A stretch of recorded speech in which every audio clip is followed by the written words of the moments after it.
Hey everyone, how's it going? Welcome back to Let's Play Hollow Knight. Last time, we got the Mothwing Cloak that lets us double jump.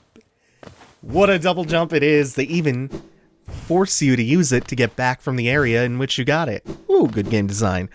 But enough about that bullshit. This feels so good to use.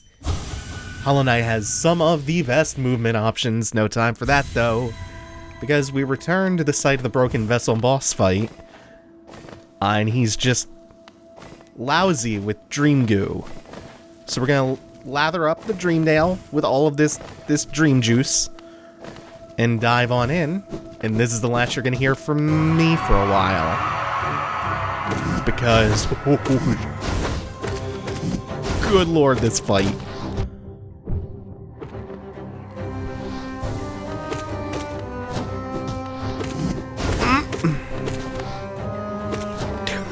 So good!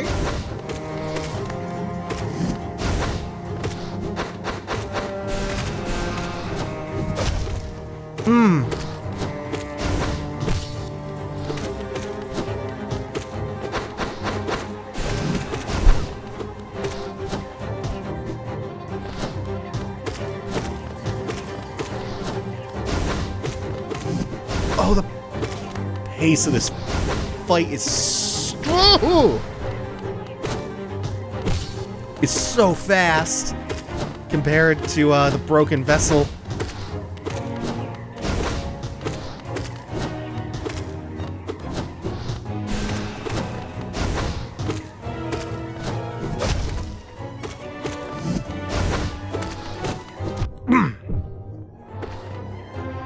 Damn it. Am I just gonna... Ugh.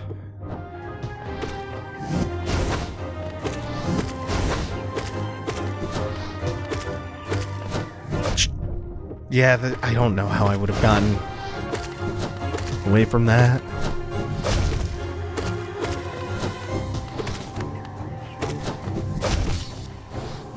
So easy for mistakes to snowball. Shit. Well...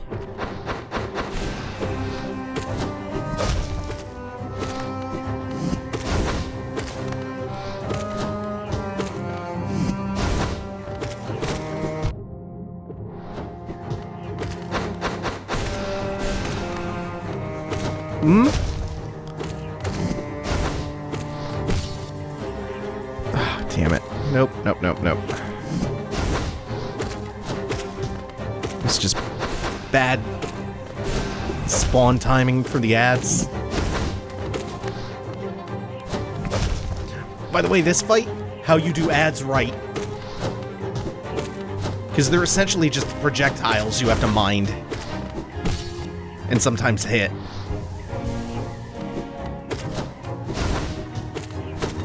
Really is the best kind of ad. One-shottable. Ooh. It's like everything in this fight, the entire pace of it is just designed to keep your fingers moving non-stop. Oh! By the way, did I mention this is one of my favorite fights in the whole game?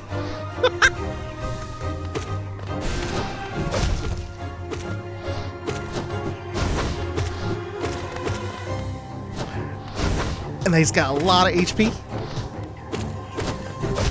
Nope. Don't want to jinx it. Yeah. Please, one heal? Yeah. Managing it pretty well.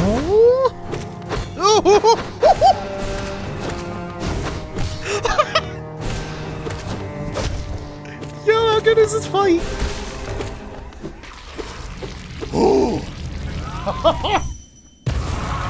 But how good is that fight, though? I remember really liking that fight my first playthrough, too. Oh.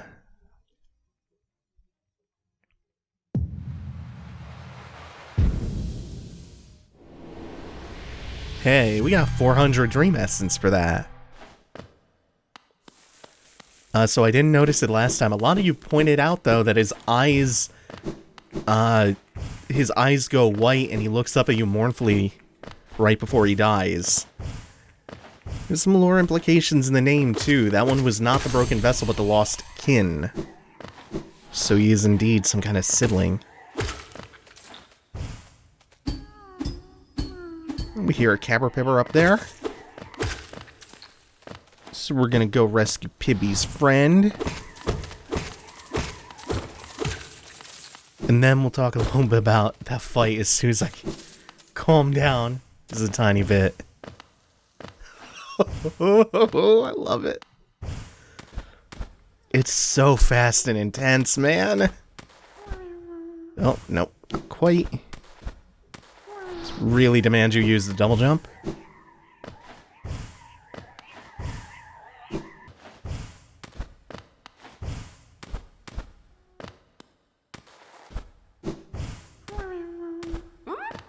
Wow, it took an embarrassingly long amount of time to do that right.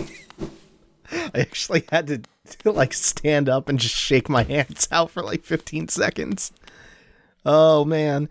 And the thing is, that's not even the hardest fight that we are doing today. I've really not planned anything for this episode beyond 2 really hard boss fights. Between the 2 of them though, I love that one. The one coming up is still fun, and even though it's harder, it's not necessarily as good as the Lost Kin. And the way that they make that boss refight harder is so simple, and it works perfectly. Oh, by the way, we're in the palace grounds, and who is this? A corpse in white armor with a crown that we cannot dream nail at all. And then a bunch of citizens. Where have you gone, dear king? Not too much we can do in this area yet, except unlock another hidden stag station. And the way that they make the fight harder is just to make everything faster. He has no new moves, as you saw. In fact, he even did 1 move less. He lost the bullet hell move, but the pace is just blistering on the second go.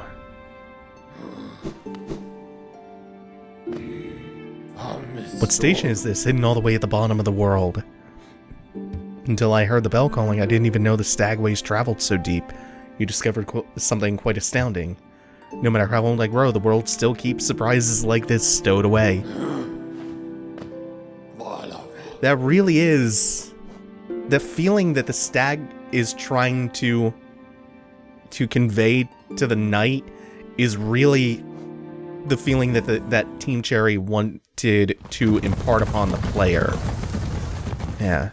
So because of how much faster and more aggressive the boss is, and the rate that the ads spawn in, even like that even picks up the pace, it all forces you to make a lot of these really precise technical movements. And when a game has movement as good as Hollow Knight, that's just, oh, it's totally sublime. You're slashing in every direction, you're picking your moments, you're having to be really decisive when you do, and you're having to like come up with, you're having to make your decisions in split seconds, doing all these short hops, these precision dashes, mixing in a lot of air dashes. You're just always adjusting your positioning. It's such a good refight. Want to cut out a little bit of the backtrack. Just going straight west towards the nailsmith we met way earlier on when we first got to the city. And this time, because we have a piece of pale ore, we can finally upgrade the nail again, strengthen it. And I think the second upgrade that we're getting here is called the channeled nail.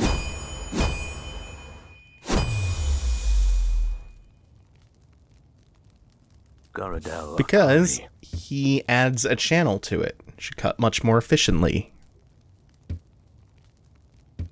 This is going to be really, really handy for that upcoming boss. And all he thinks about is forging the perfect nail.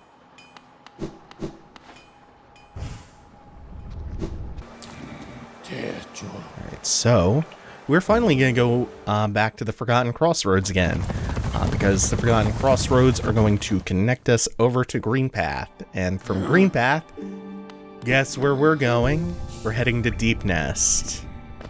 But what is this orange fog? The infected crossroads. Yeah, the world has not stayed static. Oh, I hate these! I hate them so much! Oh yeah, and they do that. Forgot. They do not get knocked back far enough when you hit them, so you actually have to kite them. They suck. We hit one of the triggers that causes the infection to spread to the Forgotten Crossroads and totally upend what we know as our starter zone. Becomes something completely different. Areas are blocked off by this pulsing infection. The enemies are brand new and much more dangerous. And it just feels a lot more hostile. Also, we remember the False Knight, the armor of Hegemol, one of the legendary knights, being inhabited by Maggot. We can hear something from the other side of this false wall. It's more maggots, including they carried their dead brother from down there. Wake up, brother, help me. Oh, that's so sad. We're gonna have to play some Despacito. Well, we know how this goes because of what we just did with the Broken Vessel and the Lost Kin. Yeah, this is gonna be a refight against the False Knight. Failed champion this time. Oh! Yeah, that is, in fact, 2 damage, and we're starting with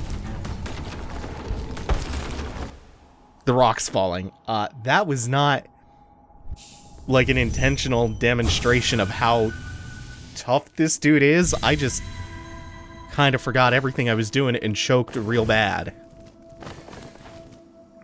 So much like the Lost Kin, the failed champion, the refight of the False Knight, is just sped up and more dangerous. He does twice as much damage, even on contact with his body. The shockwaves appear to only do 1, as do the falling rocks. If you run into him, though, or if he hits you with a mace, you're dead. This fight is much, much harder than the one that we just did. Still does this. And still, if we're lucky, hit the rocks back at him.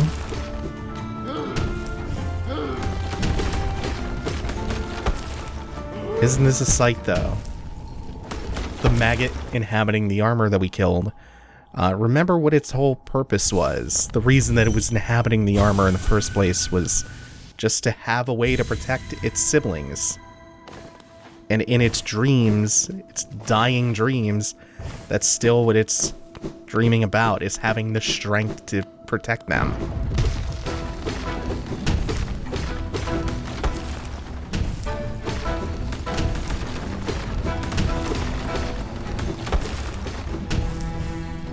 Whoa!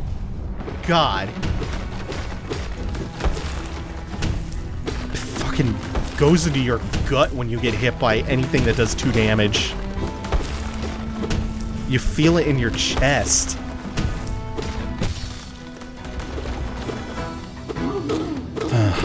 Fundamentally, though, it's the same as the False Knight. So it's not that hard, but you have way less time to read patterns and there's way more going on screen. And you get punished way harder.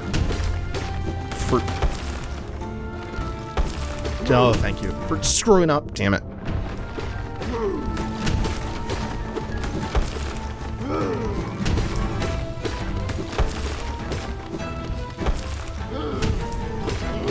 Oh, God.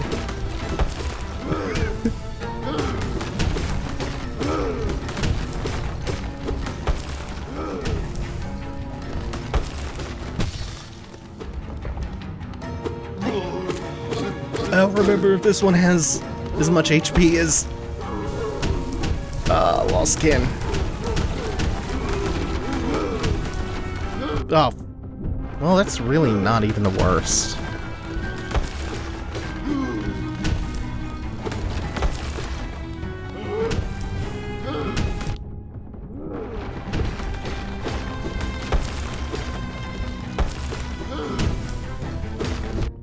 Fuck.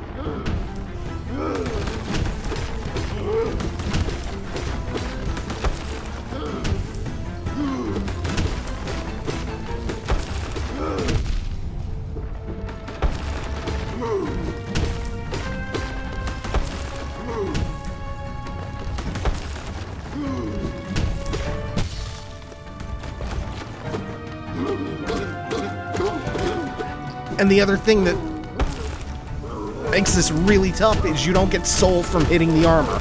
Only the maggot inside. Oh, thank God it is only 3 phases. Woo! Poor maggot siblings, though. So sad. It'd be easier to sympathize if they didn't make life so hard. I wanted the strength to protect the others.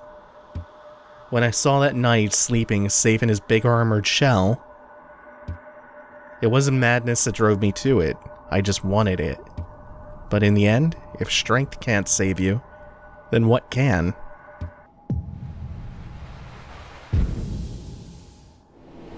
We don't get quite as much dream essence for that one, but that's still a hefty chunk, and that's halfway to what we actually need to unlock the true ending.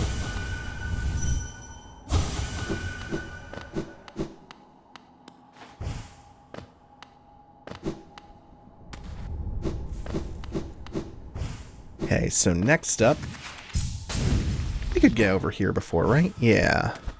Next up, we're going to continue heading west towards Dream Path. Oh, no we're not. This pathway is now blocked off, so we're going to have to go, I think, down and to the left. I don't really think that it's necessary for them to change the layout by blocking convenient routes off, but eh. Yeah, so we're gonna take a pit stop in the stag station just to get our health back. So we finish that fight with so little soul, and we aren't going this way either, are we? Ooh. Does this mean that we have to go up towards Dirtmouth and all the way around? Like, it basically forces us to circumnavigate the level. Oh, and go through a bunch of this bullshit. That's probably why they block off these shortcuts, is just to force you to confront some of the new horrifying monsters they put in here. So you can't just... Oh my god, I'm gonna get hit by every one of those. I'm never gonna remember that they do that. So that you can't just use the convenient little shortcuts you opened up way earlier on. By the way, say hi to one of the enemies that people for some reason hate so much. The Primal Aspids. A lot of people think they are the worst enemies in the game, and... No, they're not. They're not even the worst enemy in this level.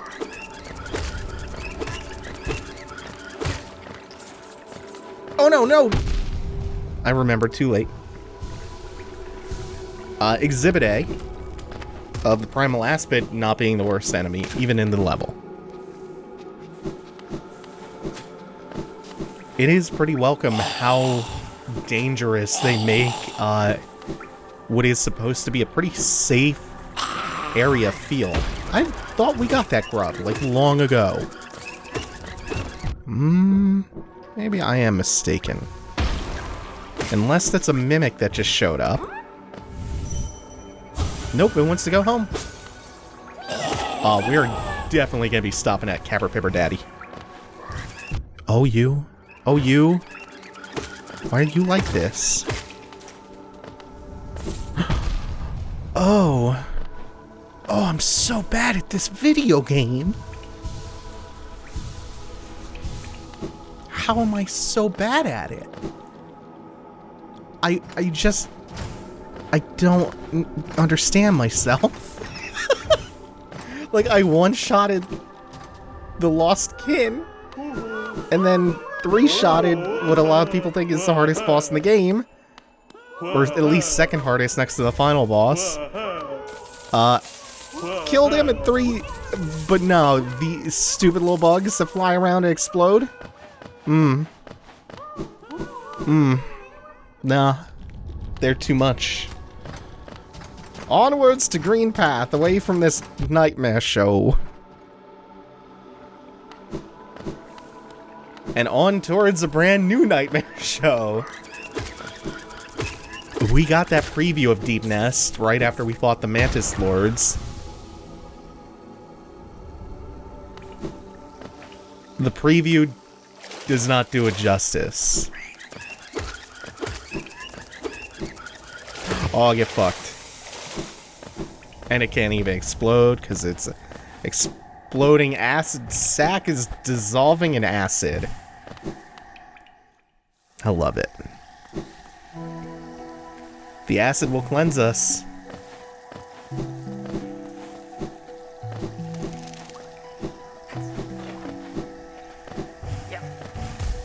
Man, Isma had it pretty well. She had it pretty good.